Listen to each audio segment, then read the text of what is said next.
Финансиската состојба во комуналното претпријатие Водовод е крајно сериозна и исклучувањето на струјата поради неплатените сметки е само еден дел од проблемите што се надвиснати над раководството, управниот одбор, а на крај и над општина Кочани како негов основач.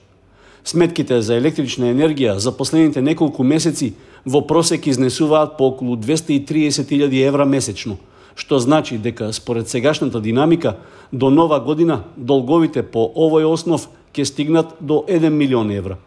Од друга страна, уште посериозна е состојбата со ненаплатените побарувања од корисниците на комунални услуги, што според јавно достапните податоци изнесуваат вкупно околу 4 милиони евра. На една од последните седници на Советот на општината беше изнесен податок дека најголем дел од овие побарувања се од домакинствата. 206 милиона 924.064 денари побарување од граѓани. Комуналното јавно претпријатие побарува толкова сума од граѓани.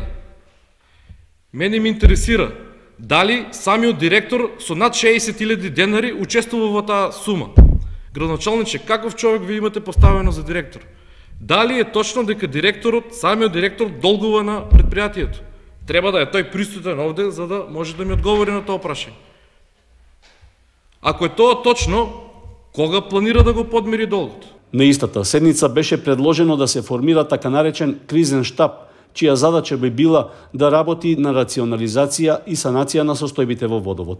Вкупно вработени са 236 вработени во редовен работен однос, плюс некој вработен што е преку Агенција за привремено вработување. Само во секторот за финансиско и комерцијално работење има 34 вработени. Кога тој однос ќе се подели на 236, значи добиваме ние дека на 7 работници имаме еден човек што работи финансиско или комерцијално работење. Негде ако го споредиме тоа во приватниот сектор отприлика иде на 100 вработени 5 души администрација. Значи овде ние имаме, според мене, некоја преголема администрација во комуналното јавно претпријатие Водовод. Значи менеджментот во наредниот период треба да рационализира, да размислува и очигледно е дека бројот на вработени ќе треба да се намалува.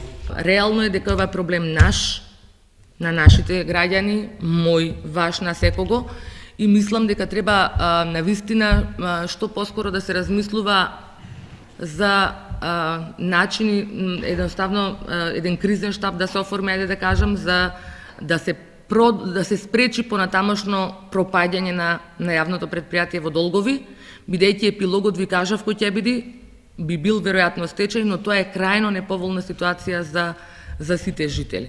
Ке мораме ние како советници со непопуларна мерка да кратеме од другите програми и тоа да го направиме што побрзо, да ни биде јасно на сите и да му помогнеме на Водовод, бидејќи реално крајот се гледа.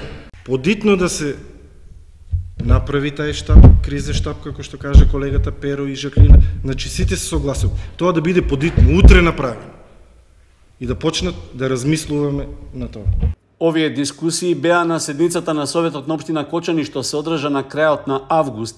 Од тогаш состојбата стана уште посложена, поради што се случи и исклучувањето на струјата во комуналното претпријатие. Од друга страна, останува нејасно како директорот и управниот одбор ги сватиле повиците за рационализација, ако веќе се зборува за 100 нови вработувања планирани за следната година. Сега на потек е општина Кочани да најде решение на состојбата која се заканува да го колабира Водовод.